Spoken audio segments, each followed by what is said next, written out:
Nike दुनिया की सबसे बड़ी स्पोर्ट्सवियर ब्रांड है। वो करीब 1000 करोड़ रुपए कमाते हैं हर दिन। रोनाल्डो और राफेल नडाल जैसे वर्ल्ड क्लास एथलीट्स उनके प्रोडक्ट्स यूज करते हैं। पर क्या आप बिलीव करोगे कि जिसने नाइकी को बिल्ड किया वो खुद एक फेल्ड एथलीट था और उसने अपने बिजनेस की शुरुआत अपनी कार की डिक्की से शूज बेचने से की थी। ये कहानी है नाइकी के फाउंडर फिल नाइट की। फिल नाइट का बर्थ 1938 में हुआ था, अमेरिका के पोर्टलैंड नाम के एक स्मॉल टाउन में। बचपन से ही वो काफी तेज दौड़ते थे और उनकी लाइफ का अल्टीमेट ड्रीम था एक ग्रेट एथलीट बनना। स्कूल और कॉलेज में उन्होंने अपनी रनिंग पे बहुत काम किया और कई रेसेस जीती। रनिंग के साथ साथ फिल ने अपनी एजुकेशन भी कंटिन्यू रखी और 1962 में उन्होंने MBA कंप्लीट कर लिया। वो अभी भी रनिंग कंटिन्यू करना चाहते थे, लेकिन एक सुबह अपनी प्रैक्टिस रन के दौरान उनका रियलिटी से सामना हुआ। अपना पूरा यूथ रनिंग को डेडिकेट करने के बाद वो अपने स्टेट के तो one of the best athlete बन चुके थे, लेकिन वो एक नेशनल और इंटरनेशनल लेवल एथलीट नहीं बन पाए थे। Sadly he was good but not great. वो अब 24 साल के हो चुके थे और अब एथलेटिक्स में और बेटर होने का कोई स्कोप नहीं था। इसीलिए उस सुबह बहुत ही दुखी मन से फिल ने एक्सेप्ट कर लिया कि ये उनके एथलेटिक करियर का एंड है। एक एलीट एथलीट बनने के अपने सपने में वो फेल हो चुके थे, लेकिन तब भी वो कुछ ऐसा करना चाहते थे जिससे वो हमेशा स्पोर्ट्स के करीब रह सके। फिल भी हर रनर की तरह अपने रनिंग शूज से डीपली कनेक्टेड थे, इसीलिए उन्होंने डिसाइड किया कि वो शूज का बिजनेस करेंगे। फिल को याद आया कि उन्होंने अपने MBA के दौरान कई हफ्तों की स्टडी की थी और रनिंग शूज के बिजनेस के ऊपर एक डिटेल्ड रिसर्च पेपर लिखा था। रिसर्च में उन्हें पता चला कि जापानीज कैमरा कंपनीज ने अपनी बेटर क्वालिटी और लो प्राइस के चलते अमेरिकन कैमरा मार्केट को डिसरप्ट कर दिया था और उनके रिसर्च पेपर के अकॉर्डिंग जापानीज शूज भी सिमिलरली USA के शूज मार्केट को डिसरप्ट कर सकते थे और उस टाइम की सबसे बड़ी कंपनीज एडिडास और प्यूमा को ओवरटेक कर सकते थे। अपने इस कॉलेज प्रोजेक्ट के बेसिस पे पूरा बिजनेस स्टार्ट करना एक बहुत बड़ा रिस्क था, लेकिन फिल के पास और कोई ऑप्शन भी नहीं था। उन्होंने डिसाइड किया कि वो जापान से टाइगर ब्रांड के शूज को इंपोर्ट करके USA में बेचेंगे। टाइगर के शूज ओनित्सुका नाम की जापानीज कंपनी मैन्युफैक्चर करती थी, इसीलिए फिल ने अपनी पूरी सेविंग्स इकट्ठा की और फ्लाइट लेके जापान के लिए निकल पड़े। और फाइनली जापान पहुंच के उन्होंने ओनित्सुका के ऑफिस में कॉल करके एक अपॉइंटमेंट ले ली। मीटिंग से पहले वो काफी नर्वस थे।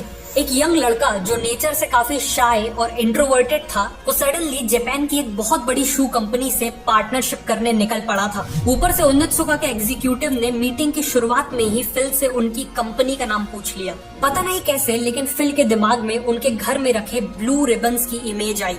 वही ब्लू रिबन्स जो उन्होंने कई रेसेस जीत के हासिल किए थे और फिल के मुंह से सडनली ब्लू रिबन निकल गया। उन्होंने कहा कि वो ब्लू रिबन स्पोर्ट्स नाम की कंपनी को रिप्रेजेंट करते हैं। उस समय ऐसी कोई कंपनी एग्जिस्ट ही नहीं करती थी, लेकिन ओनित्सुका के एग्जीक्यूटिव्स इस नाम को सुनकर खुश थे। मीटिंग आगे बढ़ी और फिल ने अपने कॉलेज प्रोजेक्ट को लाइन बाय लाइन रिपीट कर दिया। एंड में ओनित्सुका एम्प्लॉयज इतने इम्प्रेस हुए कि उन्होंने खुद फिल से कहा कि वो चाहते हैं कि उनकी कंपनी ब्लू रिबन अमेरिका में टाइगर के शूज बेचे। It was a deal. Phil ने उन्हें अपना एड्रेस दिया और उन्हें टाइगर के कुछ ट्रेनिंग शूज के सैंपल्स भेजने को कहा। फिल की खुशी का ठिकाना नहीं था। उन्होंने ओनित्सुका को शू सैंपल्स के पैसे ट्रांसफर किए और अमेरिका लौट के सैंपल्स का इंतजार करने लगे, लेकिन पूरे 4 महीने बीत गए और कोई शूज नहीं आए। फिल के लेटर के जवाब में ओनित्सुका ने कहा कि शूज जल्द ही आ जाएंगे, लेकिन रियलिटी में ऐसा हुआ नहीं। फिल ने अभी भी होप नहीं छोड़ी थी, लेकिन शूज के आने तक उन्हें सरवाइव करने के लिए एक जॉब चाहिए थी, इसीलिए उन्होंने एक छोटी सी फर्म में अकाउंटेंट की जॉब ले ली। ओनित्सुका से मीटिंग को अब ऑलमोस्ट 1 साल हो चुके थे और फिल ने ऑलमोस्ट होप खो दी थी कि तभी कस्टम से एक नोटिस आया। जापान से टाइगर के 12 शूज आ चुके थे। फिल ने शूज को कलेक्ट करने के बाद उन्हें बिना रुके अनबॉक्स किया और सबसे पहले ये शूज अपने कॉलेज के कोच बिल बोवरमैन को दिखाए और अपने बिजनेस प्लान के बारे में भी बताया। बोवरमैन को वो शूज इतने पसंद आए कि अगले ही दिन उन्होंने फिल को सीधा 50% बिजनेस पार्टनर बनने का ऑफर दे दिया। इस ऑफर से फिल काफी सरप्राइज थे। अपने पूरी कोचिंग करियर के दौरान बिल बोवरमैन अगर किसी एक चीज से सबसे ज्यादा ऑब्सेस थे तो वो थे शूज। सालों से शूज के साथ एक्सपेरिमेंट करते करते वो शू डिजाइन में एक एक्सपर्ट बन चुके थे। उनका पूरा फोकस शूज को हल्का बनाने में रहता था। वो अक्सर बिना पूछे अपने स्टूडेंट्स के शूज ले लेते थे और उन शूज को टियर करके उनमें कई दिन तक माइनर मॉडिफिकेशंस करने के बाद वापस करते थे। और सच में उनके इन मॉडिफिकेशंस के बाद एथलीट्स की परफॉर्मेंस मैसिवली इंप्रूव होती थी। साथ में बिल बोवरमैन एक जीनियस कोच और एक नेचुरल लीडर भी थे। फिल और बाकी रनर्स के लिए वो एक गॉड लाइक फिगर थे और आज वही गॉड लाइक फिगर फिल का बिजनेस पार्टनर बनना चाहता था। It was a no brainer. Phil ने बोवरमैन से हाथ मिलाया और अब वो दोनों 50-50 पार्टनर्स थे।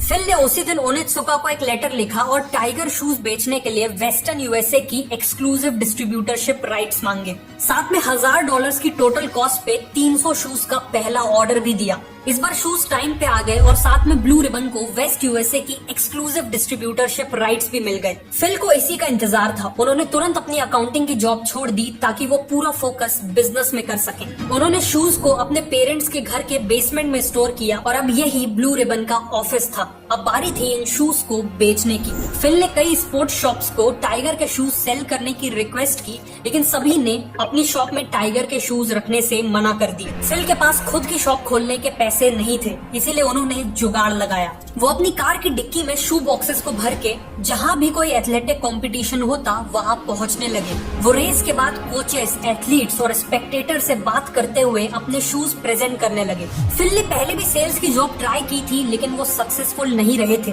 लेकिन इस बार कस्टमर्स के रिस्पॉन्स ने खुद फिल को भी शॉक कर दिया। उनके शूज हाथों हाथ बिक रहे थे। वो खुद एक एथलीट रह चुके थे और इसीलिए एथलीट्स की प्रॉब्लम्स को अच्छे से समझते थे। इसीलिए वो कस्टमर्स को इजीली कन्विंस कर पा रहे थे कि टाइगर के शूज उनके लिए बेस्ट है।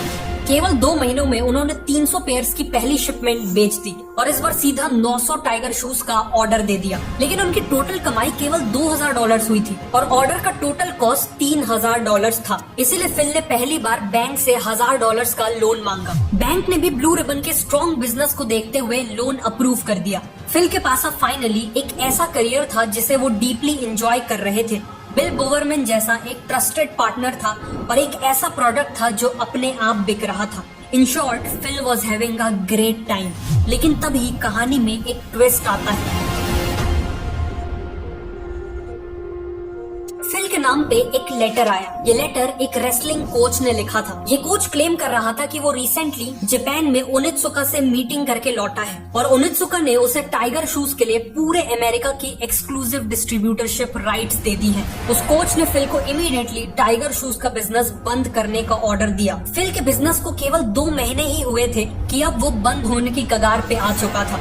उन्होंने तुरंत ओनित्सुका को क्लैरिफिकेशन मांगते हुए एक लेटर लिखा, लेकिन उनका कोई रिस्पॉन्स नहीं आया। इसीलिए फिल ने डिसाइड किया कि वो जापान जाएंगे और ओनित्सुका को कन्फ्रंट करेंगे। फिल ने अपनी मीटिंग के दौरान साफ किया कि कैसे उनके साथ गलत हुआ है। उन्होंने अपनी स्ट्रॉन्ग सेल्स का आर्ग्यूमेंट दिया और फ्यूचर प्लान्स भी समझाए। अगले दिन उनकी मीटिंग सीधा कंपनी के ओनर मिस्टर ओनित्सुका से हुई और फिल से मिलते ही ना जाने कैसे, लेकिन उन्हें फिल पे ट्रस्ट हो गया। मिस्टर ओनित्सुका ने कहा कि फिल का पैशन उन्हें उनके यंग डेज की याद दिलाता है और इसी के साथ उन्होंने फिल को वापस वेस्टर्न यूएसए की डिस्ट्रीब्यूटरशिप दे दी। फिल वॉज रिलीव्ड, लेकिन प्रॉब्लम्स अभी खत्म नहीं हुई थी। बिजनेस का पहला साल कंप्लीट होने के बाद ब्लू रिबन ने $8000 की सेल्स की थी और उन्होंने दूसरी सिटी में एक्सपेंड करने के लिए जेफ जॉनसन नाम का एक सेल्समैन भी हायर कर लिया था। जेफ की खासियत यह थी कि वो भी फिल की तरह एक एथलीट रह चुका था और अपने काम को लेकर एक्सट्रीमली पैशनेट था और इसीलिए बिजनेस के दूसरे ही साल की सेल्स $16000 यानी सीधा डबल होने वाली थी।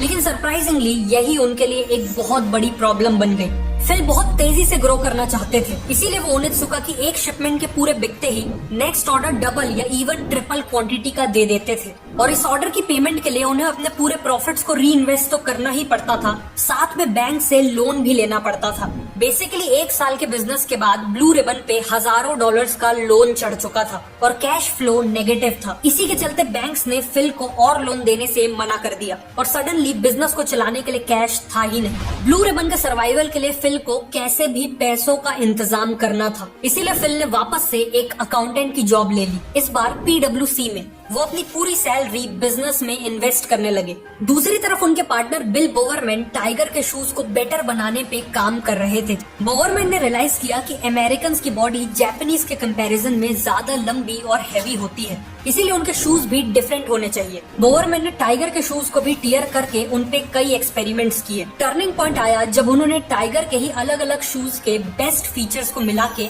अमेरिकन के लिए एक अल्टीमेट डिस्टेंस ट्रेनिंग शू डिजाइन किया। उन्होंने शूज का नाम कॉर्टेज रखा। ओनित्सुका ने कॉर्टेज की मैन्युफैक्चरिंग स्टार्ट की और ये शूज अमेरिकन मार्केट में आते ही सुपर सक्सेसफुल हो गए। फिल के मैनेजमेंट और बोवरमैन के शू डिजाइन के चलते अगले 5 सालों में पूरे अमेरिका में tiger shoes one of the top shoe brand बन चुके थे। 1971 तक सेल्स 1.3 मिलियन टच कर चुकी थी और बिजनेस हर साल डबल हो रहा था। और इसी के साथ फिल ने अपनी जॉब क्विट करके ब्लू रिबन को फुल टाइम ज्वाइन कर लिया। सब कुछ बिल्कुल परफेक्टली चल रहा था कि तभी जापान से एक बहुत बड़ा झटका आता है। ब्लू रिबन की सक्सेस को देख के ओनित्सुका के अंदर लालच आ गया। वो अब टाइगर के शूज से होने वाली पूरी कमाई खुद रखना चाहते थे और इसीलिए उन्होंने फिल को एक अल्टीमेटम दे दिया। अगर फिल ने ब्लू रिबन का 51% स्टेक ओनित्सुका को नहीं बेचा तो वो किसी और को अमेरिका की डिस्ट्रीब्यूटरशिप दे देंगे। फिल काफी शॉक्ड और हर्ट फील कर रहे थे। ये उनके साथ एक बहुत बड़ा धोखा था। ब्लू रिबन को खरीदने की बात करके ओनित्सुका ने सारी लिमिट्स क्रॉस कर दी थी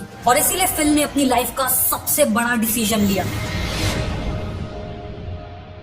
फिल ने अपनी टीम को इकट्ठा किया और उन्हें कहा कि ये वो मूवमेंट है जिसका हम सब अंदर ही अंदर वेट कर रहे थे। किसी और के ब्रांड को बेचने का टाइम अब खत्म हो चुका है। अब टाइम है अपना खुद का ब्रांड बनाने का।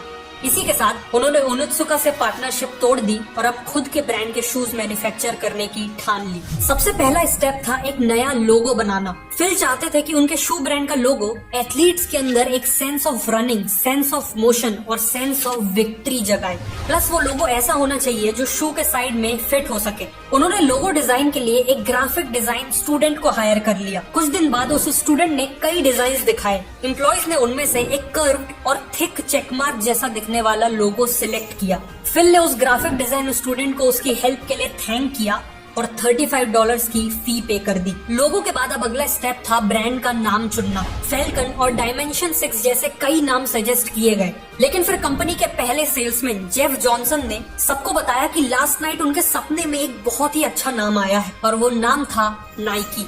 ग्रीक में विक्ट्री की गॉडेस को नाइकी कहा जाता है, इसीलिए ये नाम सूटेबल था और एक्सेप्ट भी कर लिया गया। इसके बाद फिल ने एक थर्ड पार्टी मैन्युफैक्चरर को शूज बनाने के लिए हायर कर लिया। नाइकी ने उन्हें डिजाइन्स भेजे और शूज की मैन्युफैक्चरिंग स्टार्ट हो गई और फाइनली 30 मई 1971 को नाइकी ब्रांड के शूज पूरी दुनिया के लिए ऑफिशियली लॉन्च हो गए।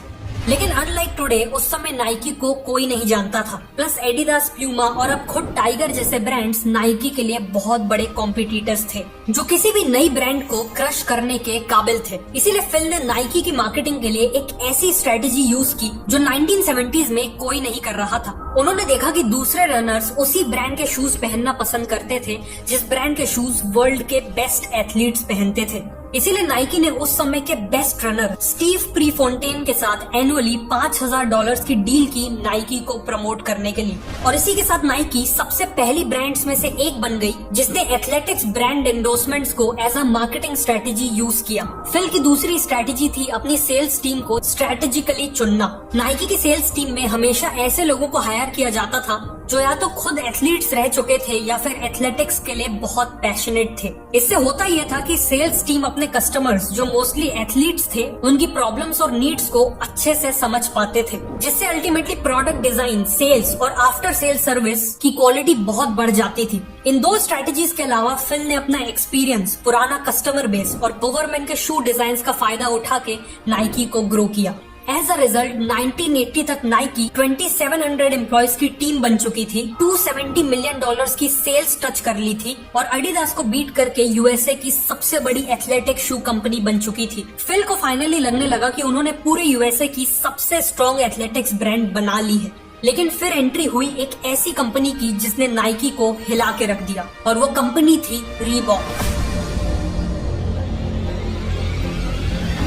नाइकी का मेन फोकस हमेशा से अपने शूज को स्पोर्ट्स के लिए बेस्ट बनाने का था। लुक्स और स्टाइल उनका फोकस कभी भी नहीं था। लेकिन 1980s में फैशन ट्रेंड और एथलेटिक शूज के टेस्ट में एक मेजर चेंज आया। अब लोगों को केवल एक स्ट्रॉन्ग और बेटर परफॉर्मेंस वाला शू नहीं चाहिए था, उन्हें चाहिए था एक ऐसा शू जो परफॉर्मेंस के साथ साथ लुक्स में अट्रैक्टिव और स्टाइलिश हो, और रीबॉक ने कस्टमर्स को वही दिया।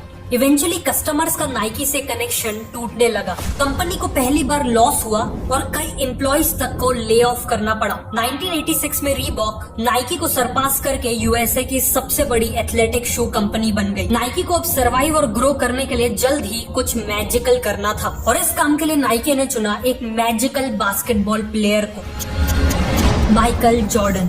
माइकल जॉर्डन उस समय एक इमर्जिंग प्लेयर थे और फिल को मालूम था कि वो फ्यूचर में बास्केटबॉल के सबसे बड़े, सबसे लेजेंडरी प्लेयर बनने के काबिल हैं। इसीलिए नाइकी ने माइकल जॉर्डन को एज ब्रांड एम्बेसडर साइन कर लिया। साथ में नाइकी ने माइकल जॉर्डन के नाम पे एयर जॉर्डन नाम के बास्केटबॉल स्नीकर्स भी लॉन्च किए। एयर जॉर्डन से पहले बास्केटबॉल शूज काफी ऑर्डिनरी और बोरिंग होते थे, लेकिन एयर जॉर्डन ने अपने बोल्ड कलर्स और स्टाइलिश डिजाइन के साथ बास्केटबॉल शूज के ट्रेंड को रातों रात बदल दिया। एयर जॉर्डन वो हिस्टोरिकल शूज बने जिसने पूरे वर्ल्ड में स्नीकर कल्चर की शुरुआत की। ऑल्सो उस समय माइकल जॉर्डन भी फिनोमिनल फॉर्म में थे। माइकल इन शूज को गेम्स के दौरान पहन के तो प्रमोट करते ही थे, साथ में नाइकी ने माइकल के साथ इन शूज के एड्स भी निकाले थे।